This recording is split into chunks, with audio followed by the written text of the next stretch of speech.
ये कहानी एक लड़की दामिनी नाम की है जो कि ग्रेजुएट थी, जिसको बिल्कुल भी नहीं पता था कि उसकी शादी ऐसे घर में होने वाली है जहां उसका सांस लेना भी मुश्किल और दुश्वार होगा। दामिनी की शादी अजय से होती है। अजय बहुत ही अच्छा लड़का होता है और एक ये बिजनेसमैन होता है। अच्छे घर से ताल्लुक रखता है और दामिनी को बहुत खुश रखता है। लेकिन दूसरी तरफ दामिनी की जो सास थी, उसने तो दामिनी का जीना हराम कर रखा था। हर वक्त उसको ताने, उसको मीने और उस पे अत्याचार करती थी। दामिनी को सांस लेना भी इस घर में मुश्किल हो गया था इस सास के साथ। दामिनी की सास कमला देवी दामिनी से कहती है, अरे ओ करम चली, कब, कैसा वक्त था, कितना अपशगुन वक्त था कि जब मैंने तुझे अपने बेटे के लिए पसंद किया। अरे अरे अरे, मेरी तो मत ही मारी थी कि मैंने तुझ जैसी लड़की को अपने बेटे के लिए चुना। कहाँ मेरा बेटा और कहाँ तू। ये तो मेरे बेटे की थोड़ी बहुत तू पसंद थी, तभी जाके मैंने उससे हामी भरी। नहीं तो तुझ जैसी लड़की को तो मैं पैरों की जूती भी नहीं समझती हूँ, और बहू बनाना तो दूर की बात है। दामिनी जो कि बहुत ही चुपचाप रहती है और वो अपनी सास से फिर भी थोड़ा बहुत कुछ न कुछ अपनी सफाई में कहती है। वो अपनी सास से कहती है, माँ जी, जिस जिस तरह से आप कहती हैं मैं उसी तरह से करती हूँ। फिर आप मुझसे इस तरह से क्यों बात करती हैं? आप इस तरह से ना किया करें, मुझे भी तकलीफ होती है, मैं भी एक औरत हूँ। दामिनी की सास दामिनी से पूरा दिन घर के काम काज करवाती रहती है। दामिनी कामों से थकती नहीं है और ना ही उसे बुरा लगता है कि उसकी सास उसे काम करवाती है। काम करना तो उसे बहुत ही पसंद था। बस उसे इस बात की बहुत ज्यादा चिंता होती थी कि उसकी सास उससे कब खुश होगी। दामिनी की सास ने दामिनी को किचन साफ करने के लिए कहा होता है। दामिनी पहले से ही किचन साफ कर चुकी होती है, लेकिन उसकी सास के जो अत्याचार थे वो दिन पे दिन बढ़ते ही जा रहे थे और वो दामिनी से बस काम पे काम करवाती थी। इतने में वो दामिनी से कहती थी कि वो कमरा साफ करे, वो कमरा जो दामिनी पहले से ही साफ कर चुकी होती है। लेकिन सास के अत्याचार की वजह से वो बार बार उसके हमें हाँ भरती थी। उसके चेहरे पे जरा भी शिकन नहीं आती थी। वो जरा भी चिंतित नहीं होती थी कि वो काम करके थक जाएगी या फिर वो काम कैसे करे। बस थोड़ा बहुत जो टाइम मिलता था उसमें वो आराम करने की सोचती थी। लेकिन कैसे, जब सांस ही इतनी बुरी मिली हो जो कि घर पे सांस ही ना लेने दे। दामिनी की दोस्त बहुत दिनों बाद दामिनी के पास आती है और कहती है, अरे प्रिया, तुम कैसे आना हुआ तुम्हारा? अरे मैं तो तुम्हें याद कर रही थी, कहाँ हो तुम? कॉलेज के बाद तो तुम मुझे मिली ही नहीं। प्रिया दामिनी से कहती है, हाँ हाँ, मैं तो तुम्हें नहीं मिली, तुम मुझे कौन सा मिली?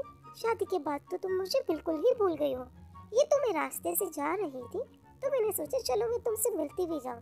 oh my God, तुम तो बिल्कुल बदल चुकी हो, कितनी खूबसूरत हो चुकी हो। क्या लगाती हो फेस पर? हाँ, अरे अरे, फेस पे ही क्या लगाएगी, पूरा दिन तो सोती रहती है।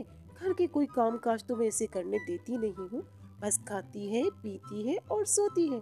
और तुम्हें तो पता है बेटा, अजय की भी ऐसी आदत है, वो दामिनी से कुछ नहीं कहता। बस दामिनी इसी वजह से दिन पे दिन निखरती जा रही है। दामिनी जो है वो अपनी दोस्त से कहती है, प्रिया तुम थोड़ी देर रुको, मैं तुम्हारे लिए चाय बना के लेके आती हूँ। इतने में दामिनी की सास दामिनी को कमरे में बुला के खूब सुनाती है। उसे कहती है, अरे ओ करमचली, तेरे पाप पैसे दे के गया था या तेरी माँ? ये खाना कौन तेरे से देगा? इतना ज्यादा ना मेहमान नवाजी करने की जरूरत नहीं है। फालतू में खाना वाना नहीं आता है। जा, जाके उसे बोल कि अब वो यहाँ से चली जाए। मुझे बिल्कुल पसंद नहीं है तो फालतू के खर्चे और अखराजात करे। तुझे समझ में नहीं आती है मेरी बात क्या? अरे दामिनी बेचारी चुपचाप अपनी सास के अत्याचार के आगे बेबस और बेसहारा हो जाती। क्यों? क्योंकि उसे घर बसाना होता है। दामिनी की सास कमला देवी उसे खूब बातें सुनाती है। दामिनी कुछ नहीं कहती, बस रोती है। रोते रोते वो बगैर कुछ कहे उस कमरे से निकल जाती है और मन ही मन में बड़बड़ाती है, आखिर मैंने क्या ऐसा गुनाह किया है? ऐसा क्या किया है कि जिसकी वजह से मुझे ऐसी सास मिली है जो कि मुझ पे इतने अत्याचार करती है। माँ ने तो कहा था कि ससुराल बहुत अच्छा होता है। इतने में दामिनी अपनी दोस्त प्रिया के पास आती है और ये दोनों आपस में यही बातें कर रहे होते हैं।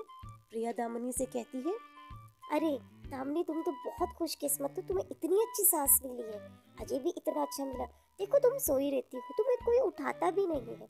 अरे और क्या चाहिए, ऐसा ससुराल हर किसी को थोड़ी ना मिलता है। दामिनी प्रिया से कहती है, नहीं नहीं प्रिया, तुम्हें नहीं पता मैं यहाँ पे कितनी मुश्किल से रहती हूँ। मुझ पे सासू माँ बहुत अत्याचार करती है। मैं पूरा दिन काम करती रहती हूँ, लेकिन फिर भी वो मुझसे खुश नहीं होती है। दामिनी से प्रिया कहती है, अरे जब तुम इतनी इतनी इतनी अत्याचार बर्दाश्त करती हो, क्यों करती हो दामिनी? ऐसा मत किया करो। तुम एक काम करो, तुम अपनी मम्मी पापा को बुलाओ, उनसे कहो कि तुम्हारी सास तुम्हारे साथ क्या क्या करती रहती है। देखो ऐसे जिंदगी नहीं गुजरेगी, बस काम काज करती रहोगी और सास के ताने मेने सुनती रहोगी। नहीं नहीं, मैं ऐसा बिल्कुल नहीं होने दूंगी, हरगिज नहीं होने दूंगी। इतने में दामिनी की सास दामिनी को आवाज देती है और कहती है, अरे तेरे कानों में क्या आ गया है जो तुझे मेरी आवाज नहीं आ रही है? जल्दी से आ, मुझे कुछ तुझे बताना है। 1 मिनट के अंदर अंदर यहाँ पहुँच। इतने में दामिनी अपनी सास के पास आती है और कहती है, जी जी माँ जी, क्या हुआ? आपने मुझे बुलाया है? मुझे अभी अभी आपकी आवाज़ आई है। सॉरी, मैंने आपकी आवाज़ सुनी नहीं। इतने में दामिनी की सास यानी कि कमला देवी दामिनी से कहती है, मेरी बात सुन और ध्यान से सुन। मेहमान आने वाले हैं, खाना तूने ऐसा बनाना है कि वो उंगलियां चाटते रह जाए, और अगर खाना गंदा बना तो इस बार तेरी खैर नहीं है।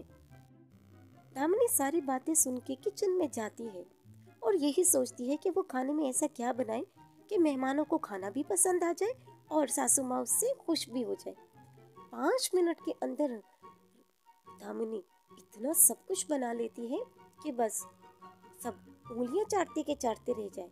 खाना दिखने में तो बहुत ही अच्छा लगता है, लेकिन मेहमानों को कैसा लगता है ये तो मेहमान खाने के बाद बताएंगे। दामिनी की सास किचन में आती है और कहती है, अरे वाह, इसने तो इतनी जल्दी में इतना सारा खाना बना लिया। देखते हैं क्या होता है। कमला के मेहमान खाना खा के कमला को कहते हैं, अरे कमला, खाना तो बहुत ही बेलज़्ज़त था। इससे अच्छा था कि हम बाहर होटल से खा लेते। हम आए क्यों तुम्हारे घर इतना गंदा खाना खाने के लिए? कमला अपनी बहू पे शदीद गुस्से होती है और उसे मार मार के पूरा हाल कर देती है, क्योंकि उसकी इज्जत में बात आती है। मेहमानों को खाना पसंद नहीं आता और कमला अपनी बहू दामिनी को बहुत मारती है। इतने में दामिनी की दोस्त प्रिया दामिनी के माँ पिता के पास जाती है और कहती है, आप लोगों को पता भी है कि दामिनी वहाँ पे किस हाल में है? उस पे उसके साथ बहुत जुल्म करती है। आप लोग जाएं और दामिनी को लेकर आए। ये तो बहुत गलत है। कैसे माँ बाप हैं आप लोग? आप लोगों को नहीं मालूम है? प्रिया की बात सुन के दामिनी के जो माँ पिता हैं वो बहुत ज्यादा चिंतित हो जाते हैं और ये सोचते हैं कि वो दामिनी के पास जाके दामिनी की सास से बात करेंगे। इतने में वो दोनों दामिनी की सास के पास जाते हैं और दामिनी की जो माता है वो दामिनी की सासू माँ से कहती है, अरे आप कैसी औरत हैं, मेरी बेटी पे इतने अत्याचार करती हैं? ये तो बहुत ही गलत बात है। कैसी औरत हैं आप? इतने में दामिनी अपनी माँ से कहती है, अरे माँ, मेरी सास मुझ पे कोई भी अत्याचार नहीं करती है। वो तो बल्कि बहुत ही अच्छी है। हर वक्त मेरा साथ देती है, मेरे साथ साथ हर काम करवाती है। मुझे तो आज तक उन्होंने कुछ नहीं कहा है। आपको शायद गलतफहमी हुई है। दामिनी की ये सारी बातें सुन के दामिनी के माता पिता वहाँ से निकल जाते हैं घर से।